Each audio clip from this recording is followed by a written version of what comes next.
we will talk about a new topic na pinamagatang. Actually, two-part po ito.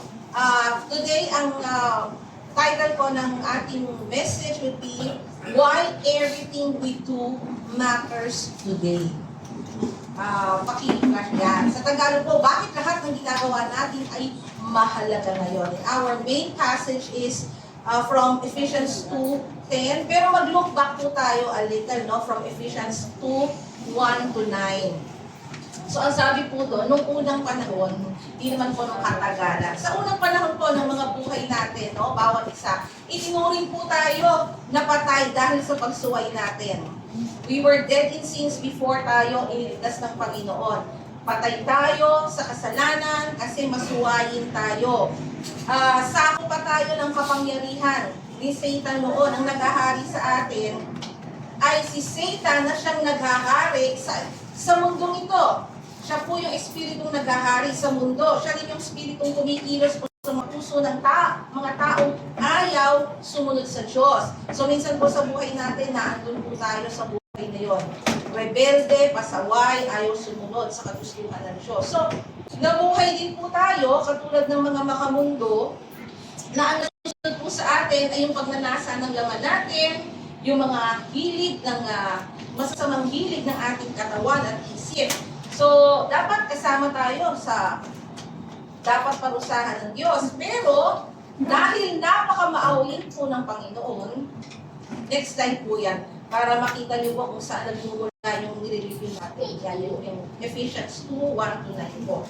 Sa verse 4, napaka-maawain po ng Diyos, napakadakila po ng pag-ibig niya, kahit po na itinuring na tayong patay dahil sa mga kasalanan, muli po niya tayong binuhay kasama ni Kristo. At dahil po yan sa biyaya ng Panginoon, sa kanyang kagandahang loob, the grace that we do not deserve, yan po ang binigay ng Panginoon. Kaya naman, now we are united with our Lord Jesus. Siya na yung pinaghari natin. Dahil sa biyaya niya, naligtas po tayo sa pamamagitan ng ating pananampalataya kay Kristo. Amen po ba? So by grace, we have been saved through faith in the Lord Jesus. Hindi po ito, malinaw po sinabi sa Ephesians 2:9 na hindi po ito bunga ng ating mabubuting gawa. Kasi ito kung kaligtasan natin ay bunga ng mabubuting gawa, magiging mayabang po tayo. Pero dahil hindi po nakasalalay sa mabubuting gawa ang ating kaligtasan, wala po tayo maipagmamalaki. Kahit sino man walang maipagmamalaki. So having obtained salvation by God's grace po through faith in the Lord Jesus, God has given us new life. Siguro po, alam niyo yan, di ba? Hindi lamang dahil kayo nasa new life antipolo, pero kayo po ay namumuhay ngayon sa bagong buhay. From being lost, now He has given us His righteousness. You believe that? Amen po ba? We were lost, but now, before the Father in heaven, we have been declared righteous. So, ang sabi ko ng Ephesians 2:10, this is our passage, for we are His workmanship, created in Christ Jesus for good works, which God prepared beforehand that we should walk in them. Basahin po natin sa Tagalog, nilikha tayo ng Diyos. At sa pakikipag-isa natin kay Kristo Jesus, binigyan niya tayo ng bagong buhay para gumawa tayo ng kabutihan na noon pa may itinalaganan ng Diyos na gawin natin. Nung tayo po'y sumampalataya kay Kristo, our eternal life with Jesus is already certain. Sigurado na po na bubugulin natin ang buhay na walang hanggan kasama si Kristo because of His grace. Malinaw po, by grace, not by good works. So no one can get the credit and boast. Malinaw po sa lahat yan. Amen? Now, while it is true, totoo man po na we did not earn this salvation through works, hindi po natin pwedeng maliitin ang mabubuting gawa. Yung importansya po ng good works and actions ay hindi natin maaaring i-minimize, but rather, we should walk in them.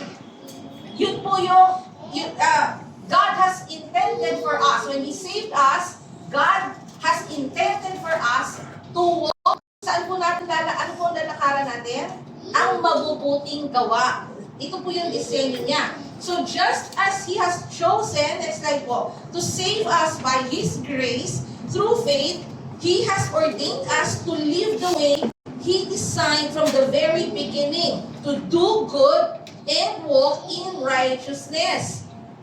Ang ibig po sabihin, kung paano po pinili ng Diyos na tayo ay iligtas sa pamamagitan ng Kanyang biyaya o kagandahang loob, dahil po sa pananampalataya natin kay Kristo, itinalaga po tayo ng Diyos na mamuhay sa paraang idinisenyo niya mula pa sa simula. Yan ang sinabi ng Ephesians 2:10. Ano po yun? Na gumawa ng mabuti at lumakad sa katuwiran. So God's intention is for our salvation to result in our good works and actions for the purpose po of serving Him and building up His church. Ang layunin po ng Diyos ay para ang ating kaligtasan ay magbunga ng mabubuting gawa, ng mabubuting pagkilos. Para po sa anong layunin? Paglilingkod sa Kanya at pagkakaisa nating mga mananampalataya sa pagpapanakasan. At para po tayo ay mag-encourage sa isa't isa. Sabi nga, to build His church. Yun po ang purpose nun. That is why everything we do today matters to God. Yun nga po yung ating title, no? Ang lahat ng ginagawa natin ngayon ay mahalaga sa Diyos. Because God wants us to cultivate an abundant harvest of good works. Ang ibig po sabihin, alam niyo po, iba yung plant sa cultivate eh. When we say we plant good deeds or we plant good works and actions, ang planting po, sa literal na planting, ay tinagtatanim tayo. Parang yung mga farmers, tanim. Pero bago po nila ginagawa ang pagtatanim, they cultivate the soil. Pag sinabi pong cultivate, hindi mo lang basta itinanim, kundi inihanda mo. Inihanda mo sa pamamagitan ng paghuhukay, ng pag-aayos ng dapat mong tamnan, aalagaan mo, yung mga lupang sakahan ay hindi palaging bigas ang tinatanim dyan. Kailangan siyang mapahinga sa bigas. Kaya ang mga farmers, hindi lamang sa panahon nakasalali ang kanilang pagtatanim na nagpapalit-palit sila pagkatapos ng bigas, gulay naman o prutas. Minsan ipinapahinga po nila yan kasi nawawala po yung nutrients ng lupa. So tayo, ang gusto ng Diyos ay maglinang po tayo ng abundant o masaganang ani ng mabubuting gawa. He wants us to cultivate. Ang pagtatanim po ay ang pagkilos lang ng paglalagay ng halaman eh. Pero yung paglilina nga, mas malawak po ang proseso sa paghahanda ng lupa. Pag-aalaga, pag nakatanim na, aalagaan mong lumago ang halaman, yung pag-aalaga ay para tiyakin yung layunin ay mangyari. At madalas po, kapag kinukultivate ang lupa, asahan ninyo, hindi lang kakaprasong lupa ang kinukultivate. Kukultivate mo pa ba yung nasa paso? Ang kinukultivate natin is malawak na lupa. God wants us to cultivate an abundant harvest of good works for what? Una sa lahat, to please Him. Ito po yung mga points natin, to please Him, to testify about Him, to experience His providence, and to receive His rewards. Yung tatlo lamang po na puntos ang pag-uusapan natin ngayon, nasa part 2 po yung to receive His rewards kasi napakaganda pong mensahe nung ika-4 na to. Unahin po natin pag-usapan yung to please Him. So, with all that God has done for us, sa lahat po ng ginawa ng Panginoon, sa lahat po ng ibinigay niya sa atin, sa lahat po ng mga mabubuting bagay na natanggap natin sa Diyos, ang puso po natin, dapat ang inaasam ay yung maging kaluguran tayo sa Panginoon. Amen po ba? Maging kalugod-lugod tayo sa harapan ng Diyos. Hebrews 11:6 says, "But without faith, it is impossible to please Him. For he who comes to God must believe that He is, and that He is a rewarder of those who diligently seek Him." Yes, it is impossible to please God without faith. Pero may sinasabi po ang James 2:17-20. "Thus also faith, by itself, if it does not have works, is dead." Ang pananampalatayang walang gawa, sa ibang sabi po ay walang mabuting gawa, ano daw? Patay. Patay ang pananampalatayang walang gawa.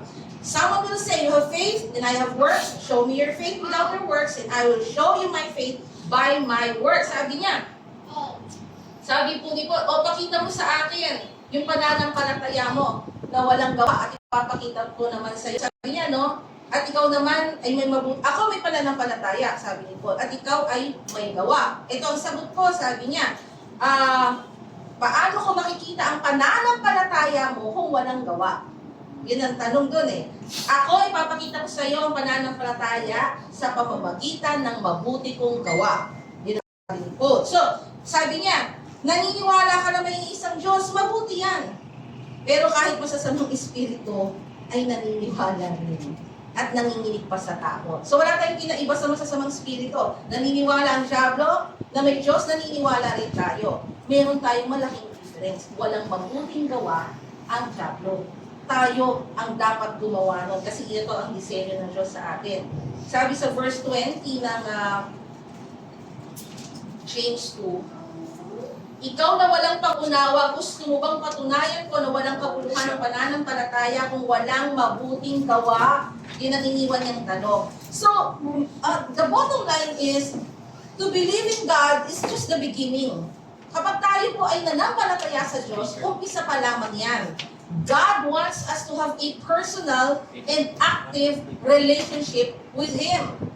Active faith po, pati next slide po, active faith is faith in action. It includes all of oneself, the heart, soul, and mind manifesting good works. So, hindi lamang personal na relasyon sa Diyos, kundi magkaroon ng active faith. Kapag active faith, ang sinasabi, faith in action, ibig sabihin may gawa.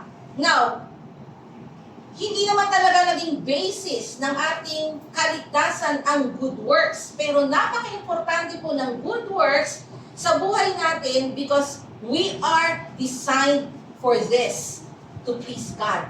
Nakadisenyo po tayo, ipamuhay ang mabubuting gawa ng manampalataya tayo.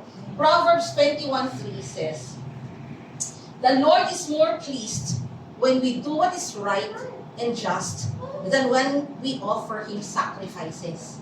Mas nalulugod ang Diyos na tayo gumagawa ng tama at mabuti kaysa kung ano-ano pang dalhin natin. Ano ba piniflex natin sa Lord na sakripisyo natin? Our time? Lord, ang dami kong time sa church.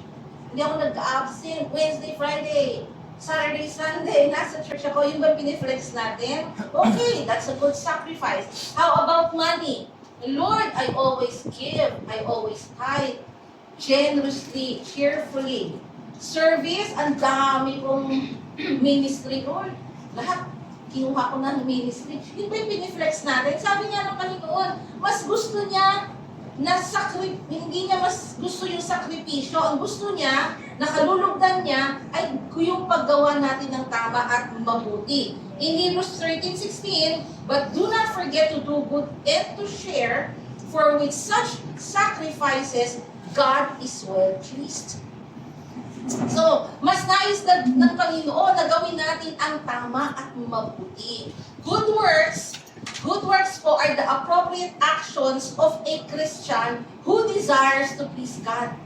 Ang paggawa po ng mabuti at ng tama, ang tamang kilos o gawa ng isang mananampalataya na ang nais ay kalugdan siya ng Panginoon.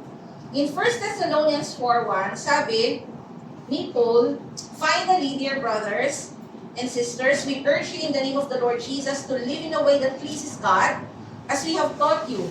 You live this way already, and we have encouraged you to do so even more. Ang sinasabi po ni Paul dito, ini-encourage niya ang Thessalonians to continue doing good. And do so more. Ibig sabihin, gumagawa na kayo ng mabuti, gumawa pa kayo ng mabuti. Tuloy nyo yan. More. Kasi this is pleasing to God. What is pleasing to God? The good works that the Thessalonians were doing. So in James 4:17, therefore, to him who knows to do good and does not do it, to him it is sin. Yun ang Tagalog, ang ganda, no? Kung alam ng isang tao, ang mabuti na dapat niyang gawin pero hindi naman ginagawa, nagkakasalan. That's why, sabi ng Romans 8:8, those who are still under the control of their sinful nature can never please God. Ang taong nabubuhay ayon sa kanilang makasananang pagkatao ay hindi maaaring kalugdan ng Diyos. Yan ang sinasabi ng Romans 8:8. In Micah 6:8, Mikas po o Micah sa Tagalog, He has shown you, O man. Sa Tagalog ko pala nalagay. Sumagot si Micah, tinuruan tayo ng Panginoon kung ano ang mabuti at ito ang nais niyang gawin natin. Gawin natin ang matuwid, pairalin natin ang pagkamaawain sa iba, at buong pagpapakumbabang sumunod sa Diyos. Kaya nga, true faith must result in a changed life and good works. Ang resulta po ng talagang pananampalataya, genuine faith, dapat ay nabagong buhay, at yung nabagong buhay na yun ay kakikitaan ng mabubuting gawa. Kasi ang changed life po natin is the verification of the faith we have in Jesus. Yung actions naman po natin, our good actions, show our commitment to Him. Ang tunay na pananampalataya ay dapat magbunga ng pagbabagong buhay at mabubuting gawa, kasi yung binagong buhay, yun po yung pagpapatunay ng pananampalataya natin kay Jesus. At yung ginagawa naman po natin, yung action natin, ay nagpapakita ng ating pangako sa Kanya. Amen po ba? Nasusundan pa? Amen. So, second point po, God wants us to cultivate an abundant harvest of good works to testify about Him, upang magpatotoo tungkol sa Kanya. Sabi ng Matthew 5:16, let your light shine before others so that they may see your good works and give glory to your Father who is in heaven. So, ang actions po natin, our good works, must be a visible testimony of our faith. Dapat, yung good works po natin, yan yung nakikita ang patotoo ng buhay natin eh. Amen po ba? So God has given us the mission to witness, to draw others to Him. Kaya dapat kinakikitaan tayo ng mabubuting asal, mabubuting gawa, sapagkat nais ng Diyos na ma-encourage sila, madala natin sila, ma-draw natin sila. Yung buhay pa lamang po natin, hindi pa tayo nagsasalita, makita pa lamang nila yung buhay natin is already a testimony to others. Amen? Yung ba ang buhay mo, kapatid? Testimony ba ang buhay mo? Okay, given that you are quiet, pero yung buhay mo sa katahimikan mo, magandang patotoo ba? Pinupuri ba ng mga taong nakakakita sa iyo ang Diyos mo? Madaldal ka sa kadaldalan mo, anong laman ng sinasabi mo? Amen? Mabubuti pa rin ba? In 1 Peter 3:15-16, but in your hearts honor Christ, the Lord as holy. Sa Tagalog ko babasahin.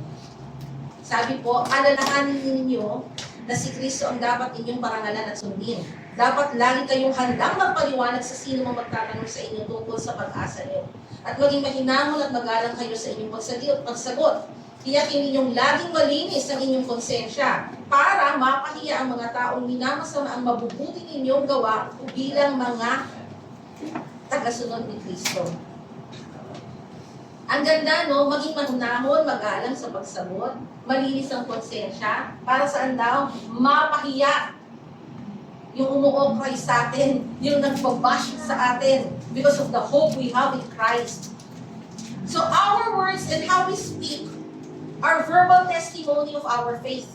Kung ang buhay po natin, manifesting good works and actions, ay visible testimony, yung ating pagsasalita naman ay verbal testimony of our faith. Yung abilidad na binigay ng Diyos sa atin to give a gentle answer. Yung abilidad ng Diyos na binigay sa atin na sumagot ng mahinahon, magkaroon ng humble response, kahit na mas matapang sa atin yung kausap natin, will show how good words and actions can put to shame those who speak against our faith and hope. Mapapahiya sila. Na-experience nyo na po ba yun na may kausap kayong mayabang, pero ang iniyabang ninyo ang Panginoon, at ang naging bottom line ng inyong usapan, nag-conclude kayo na napahiya siya. Kasi yung alam mo patungkol sa Panginoon ay hindi niya alam. Na-experience nyo na po ba yun? So, hindi natin sila intentionally ipapahiya, pero talagang mapapahiya ang taong minamaliit ang ating pananampalataya at pag-asa kay Kristo. Kasi kaya natin magpakita at magsalita ng mga beauty. At most of the time, galing sa salita ng Diyos at pangako niya yung nasasagot natin. Amen po ba? Amen? So, number 3. God wants us to cultivate an abundant harvest. Maigi lang po ito ang message mo. God wants us to cultivate an abundant harvest of good works to experience His providence. Bago po ba sa pandinig niyo yung salitang providence? Mapaliwanag ko po, upang maranasan ang kanyang kalooban. Gusto ko po yung salitang providence kasi ito po yung overall care of God for us. Next slide po. To experience God's providence is to experience the perfect will and purpose of God, which always works out for good to those who are righteous. Ito pong providence, kasi ang Tagalog lang po niya is providensya. So wala po akong mahanap na ano yung Tagalog. Pero ito po yung pangkalahatang pangangalaga ng Diyos sa ating mga mananampalataya. Ang maranasan po ang providence ng Panginoon ay ang maranasan ng perpektong kalooban at layunin niya na lagi pong gumagawa para sa kabutihan natin ng mga nagtitiwala sa Kanya. Amen po ba? So ano po yung isa sa mga providence natin? I have 3 here na example. We will experience His divine provision. Alam nyo, okay, alam natin provider ang Panginoon. He always provides for our needs. Pero yung providence po, pagdating sa divine provision, is generously providing not just what's necessary, but much more and always with a purpose. Kapag sinabing provision, higit pa sa yung kailangan, pero may layunin. Bakit binibigyan ka ng sobra? Bakit nangangako ang Diyos ng siksik-liblig at nag-uumapaw na pagpapala? Psalm 37:3 says, "Trust in the Lord and do good, then you will live safely in the land and prosper." Yung bigyan ka ng masisilungan mo, thank you Lord. Pero yung dinala ka sa lugar na yon at pinagpala ka pa, He made your life prosperous. Wow, divine provision.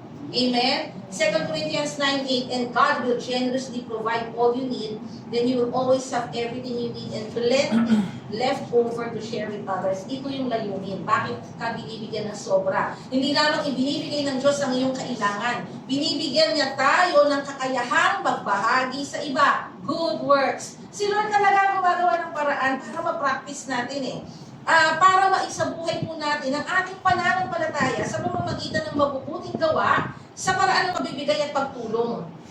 Sa ganitong paraan po, ginagamit natin yung provision ng Panginoon para sa walang hanggang layunin ng Diyos sa buhay natin. Amen po ba?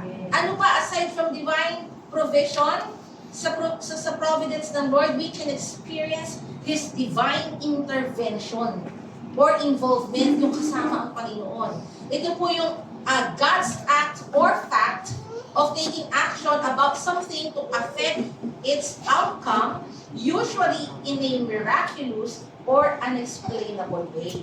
Pag sinabi pong divine intervention, ang pagkilos po ng Diyos sa buhay natin, nakadalasan po ay sa paraan na mapaghimala o hindi maipaliwanag para po magkaroon ng epekto sa kahihinatnan po ng mga bagay sa buhay natin. Ito po yung kapangyarihan ng Diyos na aktibo at direktang tumikilos sa mga gawain natin, mga mananampalataya, para ma-influensyahan po yung kaganapan sa buhay natin o yung kinakalabasan ng mga bagay sa buhay natin. Halimbawa po ng divine intervention, kilala po natin si Joseph the Dreamer. Amen? Nabasa na po natin ang storya niya. Ang masarap pong alalahanin ay yung sinabi niya sa kanyang mga kapatid. Sabi niya, as for you, it's in Genesis 50:20. Sabi ni Joseph, as for you, you meant evil against me, but God meant it for good in order to bring about as it is this day to save many people alive.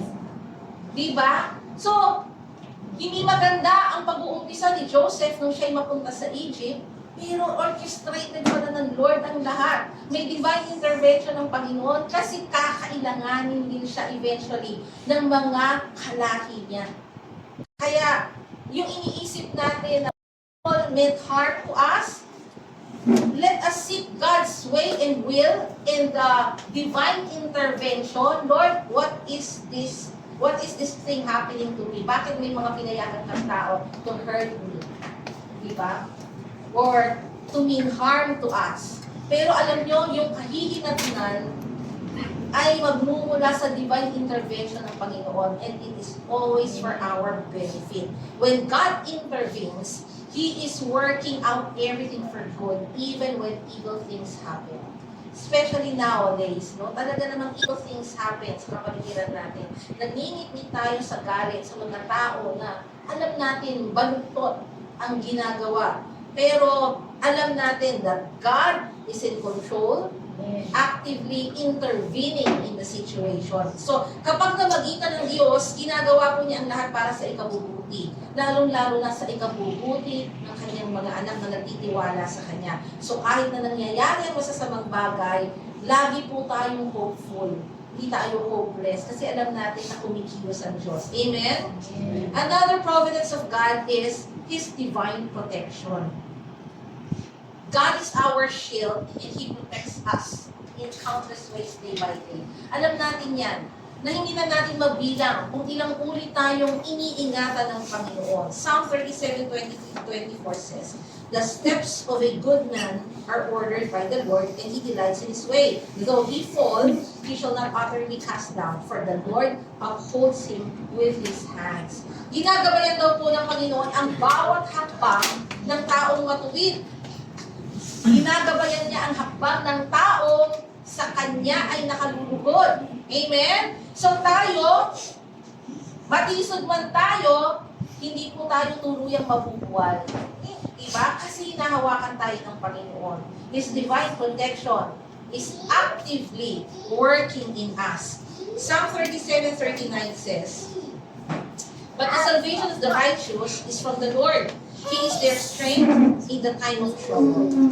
Ang kaligtasan po natin matutuwid. Matuwid po ba tayo? Amen? Amen? Ang kaligtasan ng mga matutuwid ay mula sa Panginoon. Siya ang nag-iingat sa kanila sa panahon ng kabuluhan. Siya ang nag-iingat sa atin sa panahon ng kabuluhan. Sino po dito yung nininervyos kapag nababalitaan ng mga pangyayari sa kapaligiran? Wars! Rumors of wars! Marami na yan eh. Pero nanginginig ba tayo sa takot? Nagtataka ba kayo bakit hindi? Sino nanginginig? Na baka magkagera, baka lumindol kagaya sa Cebu, baka bumagyo, abutin tayo, baka magkagulo, wala tayong kakainin, wala tayong tubig, wala tayong kuryente. Na-experience nyo yun? Na-experience nyo yun? It's a valid feeling. Pero hindi tayo nanginginig sa takot kasi hindi tayo iniwan ng Diyos na hopeless. May pag-asa, sapagkat ang Diyos ang mag-iingat sa atin sa panahon ng kaguluhan. Yan ang sabi ng Psalm 37:39. Examples po ng God's divine protection na si Daniel po in the lion's den. Amen? Kabisado nyo na yan. Di ba napadala ang Panginoon ng anghel para hawakan yung bibig ng leon? Bakit? Ba't siya iningatan? Isang matuwid na tao si Daniel. Sabi ng hari, huwag manalangin, pero si Daniel, sabi niya, evening and morning and at noon, I will pray. Si Shadrach, Meshach, and Abednego, di ba tinapon sa fiery furnace? Anong nakita? Nilipat niya sa 4, 3 lang ang tinapon. Di ba? Ibig sabihin, may kasama sila ang presensya ng Panginoon. Bakit? Matutuwid, ayaw lumuhod sa pinatayong statue ni Nebuchadnezzar. Dahil sila ay luluhod lamang at sasamba sa tunay na Diyos. Amen? Si David po, in several times, in various ways, iningatan po si David from Saul. Diba?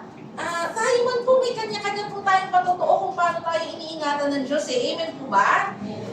Ilang beses po tayo nagkaroon ng sarili nating patotoo na iningatan tayo, iniligtas tayo sa kapahamakan o yung anuman po yung mga pangyayari na kailangan natin ng kanyang proteksyon. Kapag nalalampasan po natin yung sitwasyon, alam po natin bilang mga anak niya at kinikilala natin na ang Panginoon to. Kaya nasasabi natin kung hindi dahil kay Lord, hindi ako maliligtas ng ganito. O kung hindi dahil kay Lord, hindi ako magiging protected ng ganito. Kapatid, hindi kailangan kagilagilalas yung mga pangyayari para masabi mong nakamamangha ang pagliligtas o yung kamaraanan ng pagliligtas ng Diyos sa buhay natin na tayo iniingatan. Even the simplest things na acknowledge natin na this is the Lord. Si Lord ito. Diba? Madapa ka na hindi ka na-disgrasya, ano sasabihin mo? Sinuwerte ka? Hindi iningatan ka ng Panginoon. Mga simpleng bagay pero na-acknowledge natin na this is God. This is His divine protection. Ilang beses natin na-experience na si Pastora, kami, sino may sasakyan, walang break. Ano pa? May buntik ng bumangga, ikaw tumatawid. Pero iningatan ka ng Lord, hindi ka na-disgrasya. Diba? So, dito po ako, ang bilis, dito po ako magtatapos, no? Ang buhay po natin, life offers countless, endless choices. Ang dami po natin everyday. Isip ka pa lang sa umaga, especially mga, anong kakainin ng anak ko? Anong susuotin ko? Anong iinumin ko? Ang dami natin pinag-iisipang pagpili sa araw-araw. Saan ako pupunta? Kailan ako pupunta? Bakit ako pupunta? Diba? Gagawin ko to. Kailan ko gagawin to? Paano ko gagawin to? Sa isang bagay na na-encounter natin everyday, ang dami nating iniisip, ang dami nating pinagpipilian. Sino kakaibiganin ko? Sino aawahin ko? Sabi ko sa anak ko, choose your friends. Don't let them choose you. Yun ang orientation niya. Ikaw ang pumili sa kaibigan mo. Huwag mo kaya ang piliin sila. Piliin ka nila. Kasi magkakaroon siya ng peer pressure. Kung ang mga kaibigan niya ang pipili sa kanya, siya mamili. Pag hindi pwedeng kaibigan niya, dahil bad influence, di ba even choosing our friends and our enemies, kung sino ba ang hindi ko na dapat pinapansin? O sino yung pupursue ko na kahit di ako pinapansin, papansinin ko? Sino yung dededmahin ko? Sino yung kakausapin ko?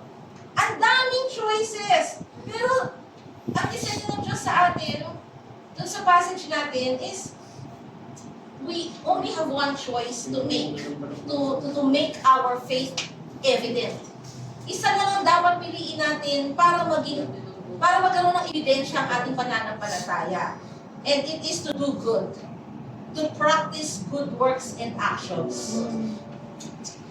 Because the simple choices and decisions we make every day po, that bring about good works and opportunities for God's great promises. Ito po, yung simple choices natin, decisions natin, na nagbubunga sa atin, na gumawa ng mabubuting gawa, mabubuting actions, ay mga oportunidad natin para maranasan natin ang pangako ng Diyos na napakarami. Amen?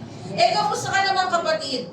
Kamusta ang laman ng iyong isipan? Sabi po ng Romans 12:2, huwag na natin pong tularan ang pag-uugali ng mga tao sa mundong ito. Hayaan natin na baguhin tayo ng Diyos sa pamamagitan daw po ng pagbabago ng ating mga isip. Para paano? Malaman natin ang kalooban ng Diyos, kung ano ang mabuti, ganap, at kalugod-lugod sa Kanyang paningin. So alam na, binigyan naman talaga tayo ng pamantayan ng Diyos kung ano lang yung ilalaman natin sa isip eh. Sabi ng Philippians 4:8, ano daw yung dapat lang laman ng isip natin? Karapat-dapat o mabuti. Apuri-puri. Mga bagay na totoo. Marangal, matuwid, malinis, kaibig-ibig o maganda at kagalang-galang o kanais-nais. Please meditate on it. Philippians 4:8. Kamusta po yung pagsasalita natin? Paano po ba tayo nagsasalita? Kamusta ang ating pananalita? Proverbs 18:21 says, ang salita po ng tao ay makapagliligtas ng buhay o kaya ay makakamatay. Our words can make or break. Kaya po, mag-ingat tayo sa ating pagsasalita because, sabi din po ng Proverbs 18:21, aanihin po natin yung bunga ng ating mga pananalita. Ang binato mo ay babalik sa iyo. Yung tinapon mong basura mula sa bibig mo, babalik sa iyo. Amen? Then, it could make or break. Ano gusto natin? Tayo sanhi ng kalakasan ng tao o tayo ay sanhi ng kanyang kahinaan? Ano po ang gusto natin? Ang mga salita natin ay pinagmumulan ng kalakasan ng pananampalataya ng tao o pinagmumulan na siya po ay mag-backslide dahil natisod siya. Especially the new Christians, napakadali po nilang matisod. Madali po silang ma-disappoint, ma-discourage. Pero tayo po na matagal na sa Panginoon, and I would consider majority of the people in New Life at Ipolo ay matagal na sa Panginoon. Pero kapatid, may nabago pa sa iyong pag-iisip? May nabago pa sa iyong pananalita? Kalakasan ka ba ng iyong kapatiran? Kalakasan ka ba ng mga tao nakakausap mo? Kamusta po yung ating mga gawa? Ano po yung binasa natin kanina? Sa Kanya na alam na gawin ng mabuti pero hindi ginawa ay kasalanan. Ang salitang sa po ng Ephesians 5:9, sapagkat po ang isang tao ay naliwanagan na. Sino po ang mga naliwanagan na? For ako? Sino pa? Lahat tayo. O dahil tayong lahat ay naliwanagan na, anong sabi? Makikita sa kanya ang kabutihan, katwiran, at katotohanan. So, good works begin when we choose to think of others first before ourselves. Nagsisimula po na gumawa tayo ng mabuti kung ang nasa isip natin ay kapakanan muna ng iba bago ang ating mga sarili. So on the things we think, on the things we say, on the things we do, kailangan po intentional tayo. Ano yung intentional? Sinasadya po natin. Last slide please. Be intentional on the things you say, you think or do. Intentionally thinking what is good, intentionally saying what is good, and intentionally doing good. Ibig sabihin po, dito po ako magtatapos, sa lahat po ng ating sinasabi, iniisip o ginagawa, dapat sadyain po natin na mag-isip kung ano yung mabuti at tama. Sadyain po natin na sabihin kung ano yung mabuti at tama. At sadyain po natin gumawa ng mabuti at tama. Because this is God's design for us. That we walk in goodness, in good works, even before He has saved us. Amen? Amen? Ang lahat ng mabait ay pumalakpak.